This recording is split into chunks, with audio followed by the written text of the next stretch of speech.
તો બીજી તરફ અમદાવાદની જીટીયુમાં 60 બાંગ્લાદેશી વિદ્યાર્થીઓ અભ્યાસ કરતા હોવાની વિગતો અત્યારે સામે આવી છે। યુનિવર્સિટીનું ઇન્ટર ડિપાર્ટમેન્ટ આઈસીસીઆર સાથે સતત સંપર્કમાં છે। એડવાઇઝરી જાહેર કરાશે તે વિદ્યાર્થીઓને જાણ કરવામાં આવશે। કેસ ટુ કેસ કાઉન્સલ કરવામાં આવી રહ્યું છે। ત્યારે કોઈ પણ પ્રશ્ન હોય તો યુનિવર્સિટીને જાણ કરવા માટે સૂચન આપવામાં આવ્યું છે। આ સાથે આઈસીસીઆરનું નિવેદન સામે આવ્યું છે। મિનિસ્ટ્રીની ગાઈડલાઈન યુનિવર્સિટીને જાણ કરાશે।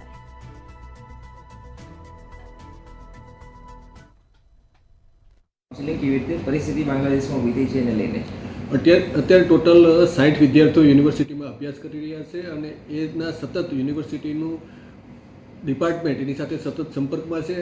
યુનિવર્સિટીનું ઇન્ટરનેશનલ ડિપાર્ટમેન્ટ આઈસીસીઆર સાથે પણ સતત સંપર્કમાં છે અને જે કંઈ બી એડવાઇઝરી આવે છે તે વિદ્યાર્થીઓને કોમ્યુનિકેટ કરવામાં આવે છે। વિદ્યાર્થીઓ સાથે અમારા ડાયરેક્ટર ઇન્ટરનેશનલ છે એ પણ સતત સંપર્કમાં છે અને કેસ ટુ કેસ એનું કાઉન્સેલિંગ કરવામાં આવી રહ્યું છે અને બિલકુલ હાઇપ ન કરવા વિદ્યાર્થીઓને જણાવી રહ્યું છે।